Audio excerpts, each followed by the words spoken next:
সংবিধান সংস্কার কমিটির প্রতিবেদন ধর্মনিরপেক্ষতা সহ রাষ্ট্র পরিচালনার ৩ মূলনীতি বাদ গণতন্ত্র বহাল রেখে নতুন ৪ মূলনীতির সুপারিশ সংস্কার কমিটির।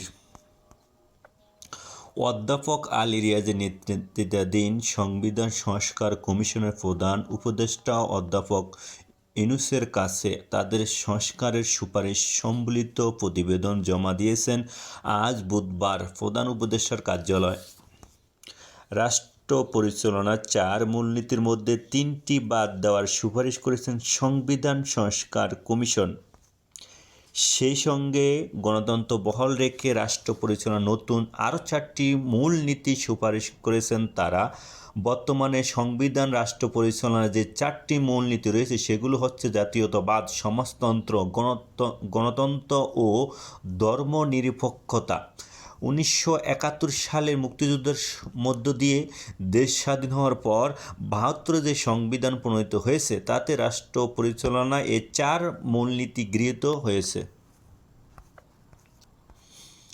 বর্তমানে ৪ মূলনীতির মধ্যে শুধু গণতন্ত্র রাখা হয়েছে। প্রস্তাবিত নতুন ৫টি মূলনীতির মধ্যে সুপারিশ করা হয় নতুন ৫টি মূলনীতি হলো সাম্য, মানবিক মর্যাদা, সামাজিক সুবিচার, বহুত্ববাদ ও গণতন্ত্র। কমিশনের সুপারিশে বলা হয়েছে ১৯৭১ সালের স্বাধীনতা যুদ্ধের মহান আদর্শ এবং ২০২৪ সালে গণ অভ্যুত্থানের জন আকাঙ্ক্ষার প্রতিফলন স্বরূপ সংবিধান ও রাষ্ট্রের মূলনীতি হিসাবে এই ৫টি নীতি প্রস্তাব করা হয়েছে। আর ৩টি মূলনীতি বাদ দেওয়ার বিষয়ে সংস্কার কমিশনের প্রতিবেদনে বলা হয়েছে কমিশন সংবিধানের মূল নীতি ও রাষ্ট্র পরিচালনার মূলনীতি হিসাবে ধর্মনিরপেক্ষতা ও সমাজতন্ত্র এবং জাতীয়তাবাদ এবং এই সংশ্লিষ্ট সংবিধানে ৮, ৯, ১০ এবং ১২ অনুচ্ছেদগুলোকে বাদ দেওয়ার সুপারিশ করেছেন।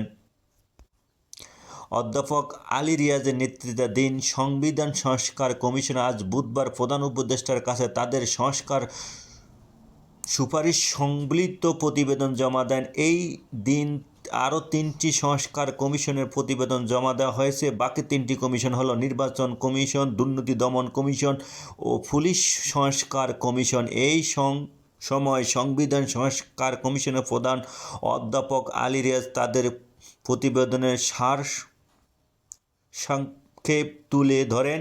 তিনি জানান তার সংশোধনের ক্ষেত্রে গণভোটের সুপারিশ করেছেন। তারা সংবিধান সংশোধনের ক্ষেত্রে গণভোটের সুপারিশ করেছেন।